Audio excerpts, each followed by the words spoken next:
Flight lieutenant Mohammad Tauqir ইসলাম ৯ November ১৯৯৭ তারিখে রাজশাহী জেলার বোয়ালিয়া থানাধীন সপুরা ছয়ঘাটি গ্রামে এক সম্ভ্রান্ত মুসলিম পরিবারে জন্মগ্রহণ করেন।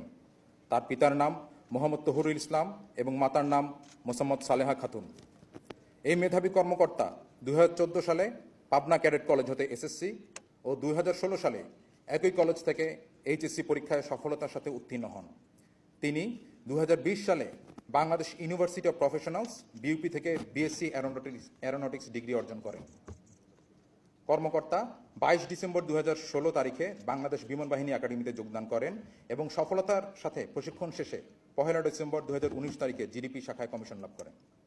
তিনি চাকুরিকালীন সময়ে বিমান বাহিনীর বিভিন্ন ফ্লাইং স্কোয়াড্রন যেমন 15 স্কোয়াড্রনে পাইলট, 35 স্কোয়াড্রন পাইলট এবং অ্যাডজুটেন্ট হিসেবে দায়িত্ব পালন করেছেন। চাকরিকালীন সময়ে কর্মকর্তা দেশে বিদেশে পেশাগত বিভিন্ন কোর্সে অংশগ্রহণ করে সফলতার সাথে তা সম্পন্ন করেন। তিনি বাংলাদেশ বিমান বাহিনীর 11 স্কোয়াড্রন হতে বেসিক ফ্লাইং ট্রেনিং, 15 স্কোয়াড্রন হতে basic jet and fighter conversion course, aeromedical institute হতে ফিজিওলজিক্যাল ট্রেনিং কোর্স এবং physiological indoctrination course, school of security and intelligence হতে officers basic air intelligence course, Bogura radar unit হতে electronic air warfare course, school of physical fitness হতে watermanship course ও বিমান বাহিনী academy হতে potential flight commander course কৃতিত্বের সাথে সম্পন্ন করেন।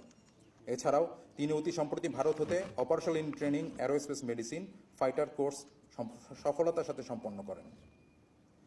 কর্মকর্তা ২১ জুলাই ২০২৫ আনুমানিক ১৩১৩ ঘটিকায় নিয়মিত প্রশিক্ষণ উড্ডয়নকালে এক মর্মান্তিক বিমান দুর্ঘটনায় পতিত হন।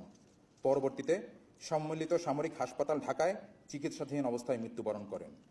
ইন্না লিল্লাহি ওয়া ইন্না ইলাইহি রাজিউন।